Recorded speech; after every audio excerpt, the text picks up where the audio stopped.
Bapak Ibu Saudara, kita melanjutkan lagi studi kristalisasi.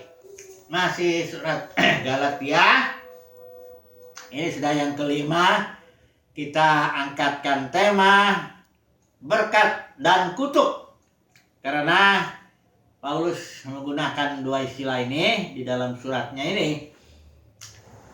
Namun perlu kita ulangi dulu permasalahan dalam jemaat di Galatia, karena jemaat ini dengan cepat berpaling ya dari, katakanlah dari kasih karunia ya, atau dari iman, berpaling kepada suatu Injil yang lain yang menyuruh ya, memaksa ya jemaat-jemaat di Galatia ini untuk mengikuti hukum sunat, terus memelihara hari-hari tertentu, tahun-tahun, bulan-bulan ya, masa-masa yang tetap. Pendeknya, ini ada pengajar palsu yang berasal daripada komunitas Petrus ya, Petrus, Yakobus, Yohanes ya. Tapi mereka datang ke jemaat di Galatia itu tidak diutus ya, artinya mereka atas inisiatif sendirilah. Karena maksudnya mereka mengajar itu Paulus juga bukakan di sini. Mereka ya ingin bermegah karena hal-hal yang lahiriah ya, karena sunat atau apa semuanya itu kan aturan-aturannya kelihatan. Barangkali ada motivasi ke uang juga ya, karena biasa pengajar palsu begitu ya. Nah, jadi latar belakang ini artinya begitu cepatnya jemaat Galatia ini berpaling daripada Injil yang diberitakan Paulus, berpaling kepada Injil lain ya, oleh karena pengajar palsu ini. Nah, inilah yang Paulus mengungkapkan dua istilah berkat dan kutuk ya. Nah, kita lihat dulu sebentar ya istilah terkutuk ini ya, pasal 1 ayat 8 dan 9. Saya baca dulu ya. Demikian, tetapi sekalipun kami atau seorang malaikat dari sorga yang memberitakan kepada kamu suatu Injil yang berbeda dengan Injil yang telah kami beritakan kepadamu, terkutuklah dia. Ayat 9, seperti yang telah kami katakan dahulu. Sekarang kukatakan sekali lagi, jikalau ada orang yang memberitakan kepadamu suatu Injil yang berbeda dengan apa yang telah kamu terima, terkutuklah dia. Nah, ini kita harus tahu dulu. Nah, mengapa Paulus sampai mengucapkan terkutuklah ya? Karena di bagian lain dia memberitakan ya, berkatilah ya, jangan mengutuk katanya kan, dalam surat-suratnya yang lain. Dan memang pada faktanya semua orang sudah diberkati oleh kematian Kristus itu di kayu salib. Karena Kristus itu matinya itu dia kan universal untuk semua manusia. Jadi Injil Yohanes kan mengatakan, Injil Yohanes mengatakan, Yohanes Pembaptis itu bilang ketika memperkenalkan Kristus, dia bilang, inilah anak domba Elohim yang menghapus dosa dunia.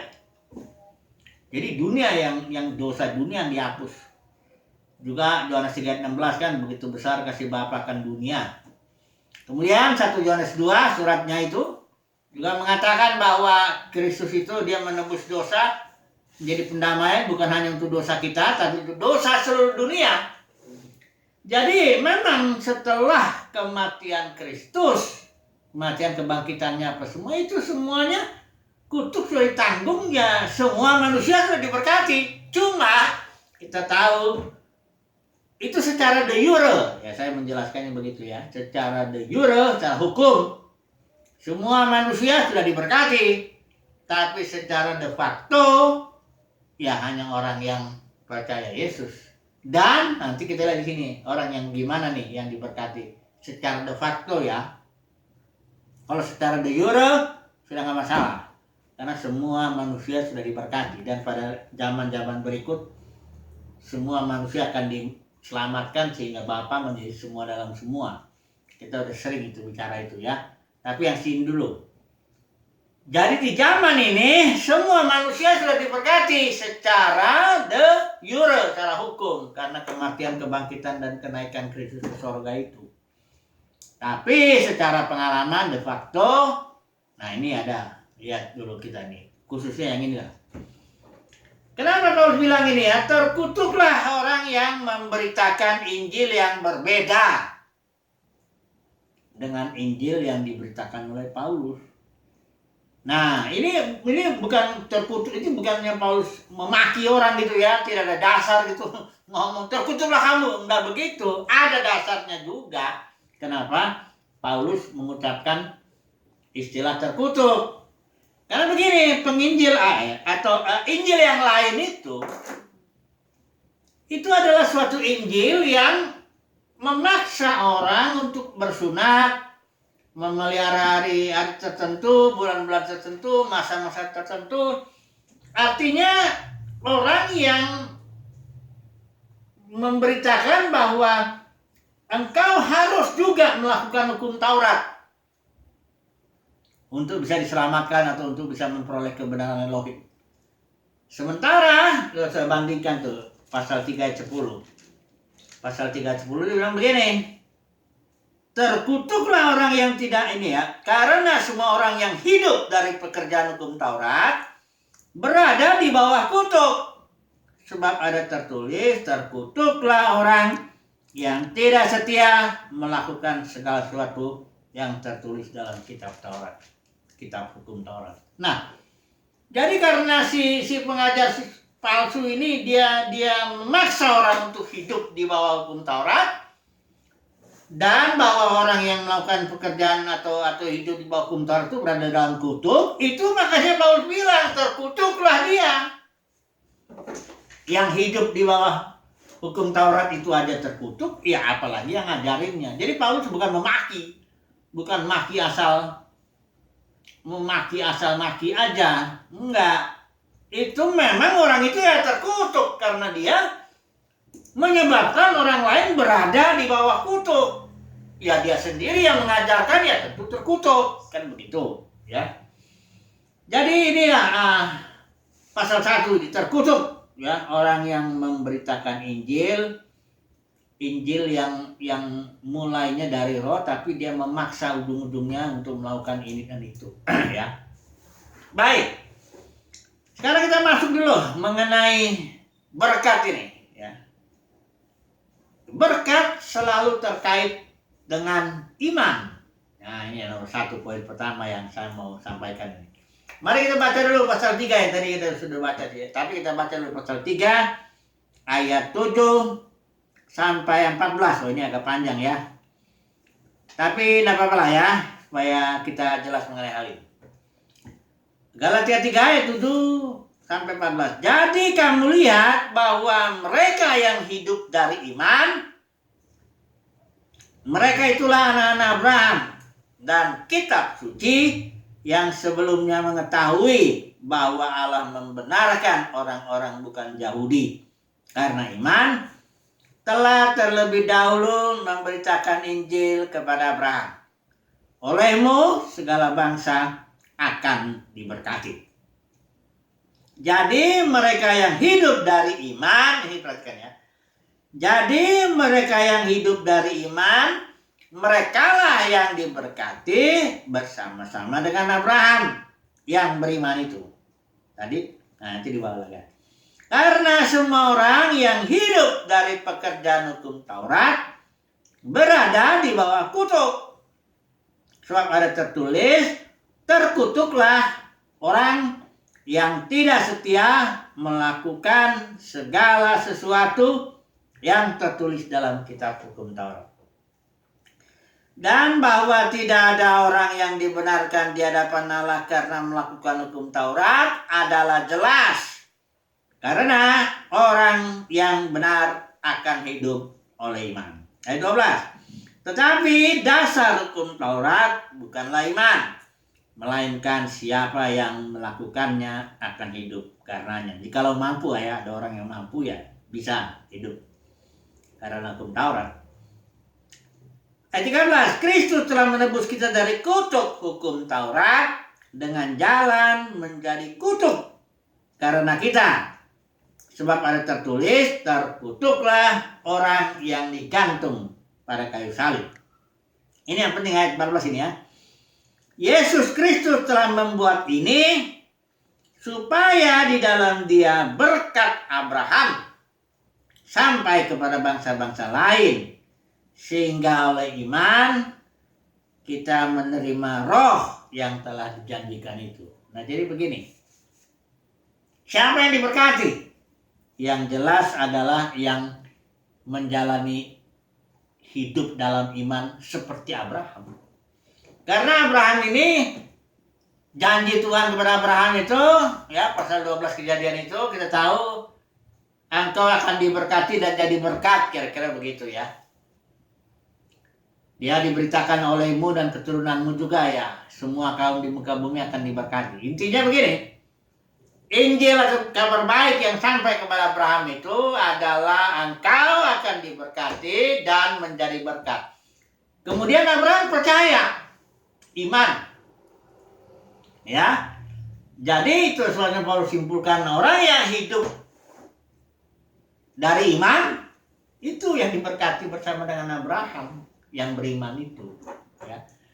Karena kalau orang yang hidup dalam hukum Taurat, di bawah hukum Taurat, ia berada dalam kutuk. Karena ada tertulis, terkutuklah orang yang tidak setia melakukan hukum Taurat. Ya. Nah, bagaimana caranya supaya berkat Abraham itu sampai kepada kita, bangsa-bangsa lain ini? Nah, caranya yaitu bahwa dikatakan olehmu dan keturunanmu, itu tunggal. Ya, keturunannya bukan jamak. Kalau keturunan berarti jamak itu berarti menunjuk kepada Israel. Ini enggak, tunggal, yaitu menunjuk kepada Kristus. Jadi olehmu dan Kristus keturunannya itu nanti semua bangsa kita semua bangsa lain akan mendapat berkat.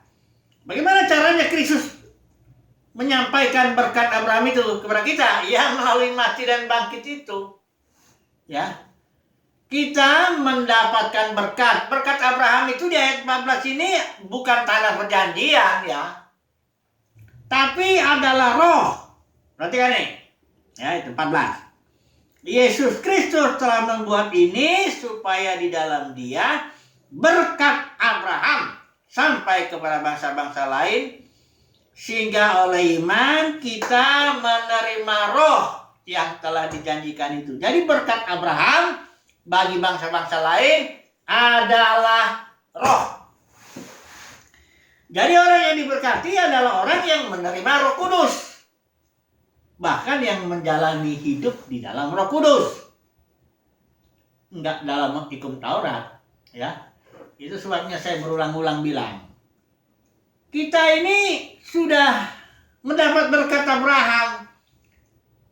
Kita ini ada di bawah hukum roh, ya. Nggak harus lagi melakukan ini dan itu untuk memperoleh kebenaran atau untuk diberkati. Nah, ini kan banyak khotbah kan ngomongin gitu. Kalau kau ingin diberkati, maka ini dia. Sudah, itu udah nomor 1. Ini dia mungkin rajin baca Alkitab, 2, 3, 4, 5. Nah, biasanya yang ke-7 saya pernah dengar, yang ke-7 itu perpuluhan. Ada lagi ini sambung buah sulung ini itu dan aduh. Ini udah kembali kepada peraturan-peraturan. Memang bukan peraturan hukum Taurat, tapi intinya itu peraturan harus ini, harus itu, gitu loh. Kita diberkati bukan karena melakukan ini dan itu, bukan. Kita diberkati karena percaya. Seperti Abraham yang diberkati karena percaya juga. Kita percaya apa? Percaya kepada pemberitaan Injil. Jadi memang perbuatan iman itu yang saya selalu ulangin ini ya. Surat Roma mengatakan dari iman kepada iman. Orang benar hidup oleh iman, pengertiannya dari iman kepada iman.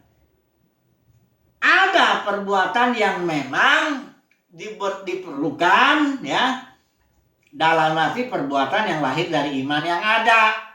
Nah, perbuatan itulah yang bisa menyempurnakan iman. Jadi dari iman kepada iman. Nah, iman yang pertama ini harus melahirkan perbuatan. Karena surat Yakobus bilang kalau nggak tanpa perbuatan, imannya mati. Jadi kalau orang beriman, pastilah ada perbuatannya. Nah, pada gilirannya perbuatan ini menyempurnakan iman yang ada. Jadi muter terus. Ya, akhirnya dari iman kepada iman. Makanya Yesus itu dibilang pencipta iman, author of faith, pencipta iman, dan perfecter, penyempurna iman. Ya, jadi selalu iman. Memang perbuatan itu ada tempatnya, tapi perbuatan yang lahir dari iman, perbuatan yang lahir karena bisikan Roh Kudus, perbuatan yang lahir karena hidup di dalam Roh Kudus, gitu loh. Ya, jangan ditambah-tambahin lagi jadi harus ini harus itu. Ya kalau dipimpin Roh berdoa ya harus berdoa. Ya kalau dipimpin Roh baca Alkitab ya baca Alkitab. Memang perbuatan itu akan menyempurnakan iman. Kenapa? Bukan perbuatan itunya, tapi ketaatan kepada Roh Kudusnya itu loh. Yang bernilai itu ya itu. Kalau seorang memberi, bisa nggak imannya bertambah? Bisa, kalau memberinya adalah karena disuruh Roh Kudus, ada gerakan Roh ya. Tapi kalau pengorban biasanya kan ngomongnya enggak, pokoknya bayar perpuluhan. Kalau enggak dikutip dalam Maleakhi 3:10, kau mencuri uang Tuhan, nah, macam-macam lah. Itu ancaman. Itu kan memperbudak, itu bukan hidup, itu ya itu di bawah kutuk itu kalau begitu melakukan sesuatu ini dan itu untuk dibenarkan, untuk diberkati, untuk apapun itu namanya. Tapi kalau sudah harus ini harus itu, itulah dia. Bukannya dia. Jadi sekali lagi ya, orang yang mau diberkati itu berkat selalu hanya terkait dengan iman. Itu tentang. Kemudian berkat Abraham itu apa? Yaitu roh. Jadi memang sebenarnya kalau yang paling diberkati, yang paling menikmati hidup dalam roh itu, yang dipimpin roh, yang bertumbuh dalam Roh Kudus ya, yang hidup dalam roh lah ya, yang ada buah rohnya ya, akibatnya ada buah roh kan, kasih, sukacita, damai sejahtera, sabaran, kemurahan, kebaikan, kesetiaan, kelemah lembutan, penguasaan diri. Ini yang paling diberkati. Jangan dulu berkat materi ya, dalam bidang kekristenan ini aduh, kalau udah bicara berkat ujung-ujungnya tuh ya ke situ. Ya, engkau kaya lah tuh gitulah ya. Terus engkau enggak banyak masalah. Engkau begini aduh, macam-macam yang jasmani itulah. Padahal berkat itu, berkat Abraham itu adalah roh. Dan yang paling diberkati ya yang paling hidup dalam roh itu. Oke. Sekarang kita coba dulu melihat hukum Taurat dibanding dengan hukum Kristus. Karena ini ada di sini bertolong-tolonganlah kamu menggenapi hukum Kristus. Saya bacakan dulu ya. Galatia 6 ayat yang kedua. Ya, ini seolah-olah kayak ada perintah. Ya. Dan tadi kan kita sudah bilang bahwa yang diberkati hanya iman, kan? Tahu-tahu kok ada perintah bertolong-tolonganlah. Pasal nomor 2 ya, saya baca ya. Bertolong-tolonganlah menanggung bebanmu. Demikianlah, nah ini kalau ini di stop ayatnya, jadi seolah mentah yang Paulus bilang tadi di pasal 3 itu. Karena di pasal 3 udah dibilang bahwa yang diberkati itu yang beriman. Yang mendapat berkat Abraham itu adalah orang yang beriman sebagaimana Abraham beriman ya. Tak tahu pasal 6 bertolong-tolonganlah menanggung bebanmu, seolah-olah kalau kau mau diberkati ya harus bertolong-tolongan. Nah ini kan kembali lagi, nah, udah diberkati dengan iman tetap ujung-ujungnya harus lagi. Nah kalau itu dibaca dipotong begitu bahaya. Ayat 2 ini sambung, bertolong-tolonganlah menanggung bebanmu, demikianlah kamu memenuhi bukan hukum Taurat atau peraturan itu, enggak. Demikianlah kamu memenuhi hukum Kristus. Jadi Christ in you. Nah, Kristus dalam diri kita inilah yang mendorong kita untuk melakukan tolong-menolong itu. Jadi ini bukan perintah peraturan yang mirip kayak hidup dalam peraturan hukum Taurat, bukan. Ini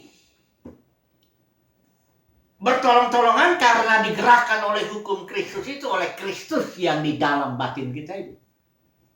Ya, jadi kembali bahwa diberkati atau apapun juga itu tidak ada terkait dengan perbuatan, nggak ada. Maksud saya bukan, jangan salah ya, perbuatan yang lahir dari Kristus yang di dalam batin atau perbuatan yang lahir dari roh itu bisa menyempurnakan iman yang ada. Tapi maksud saya jangan ini yang perbuatan biasanya tuh yang kaku itu ya kayak perpuluhan, buah sulung, hukum sunat ya kalau yang kaki ini ya, memelihara hari gini-gini, nah itu peraturan begitu itu sama sekali nggak ada gunanya itu. Malah orang yang melakukan itu berada di bawah kutuk, bukan di bawah berkat. Ya. Ini sekali lagi lah kesimpulan dulu. Ya. Kesimpulan dulu. Bagaimana supaya diberkati? Beriman. Cukup ya, jangan ditambah. Karena orang benar hidup oleh iman. Tutup. Jangan ditambah. Karena kalau nanti ditambah, air udah mulai masuk dalam kutuk. Ya. Jadi berkat hanya terkait orang beriman. Tapi karena Yakobus bilang ya, kalau imanmu itu nggak ada perbuatan, itu iman yang mati. Itu sebabnya perbuatannya harus perbuatan yang lahir dari iman atau perbuatan yang mengikuti bisikan roh atau mengikuti hukum Kristus yang di dalam batin ini. Ya, itu makanya orang Kristen nggak ada harus ibadah minggu di gedung ini, harus di gedung itu, harus bayar perpuluhan, harus begini, harus. Orang Kristen nggak ada itu. Kalau udah ada harus ya peraturan begini begitu, itu sudah itu udah di bawah kutuk itu. Ya. Tapi anehnya ya banyak juga orang yang mau juga hidup begitu ya. Apalagi kalau khotbahnya tuh ngancam-ngancam gitu. Kalau kau nggak melakukan ini mau itu, kau nggak diberkati. Ya. Oh udah, nah, jemaat jadi takut. Akhirnya melakukan ini itu, akhirnya jatuhlah ke bawah kutuk, bukan diberkati malahan. Orang yang diberkati itu adalah orang yang mengikuti pimpinan roh, itulah yang diberkati. Ya. Orang yang diberkati adalah orang yang beriman, itu aja. Ya. Jadi di surat Galatia ini Paulus menekankan ya pada jemaat di Galatia, jangan berpaling kepada injil lain ya. Oke lah ya. Besok kita sambung lagi besok ya. Haleluya. Amin.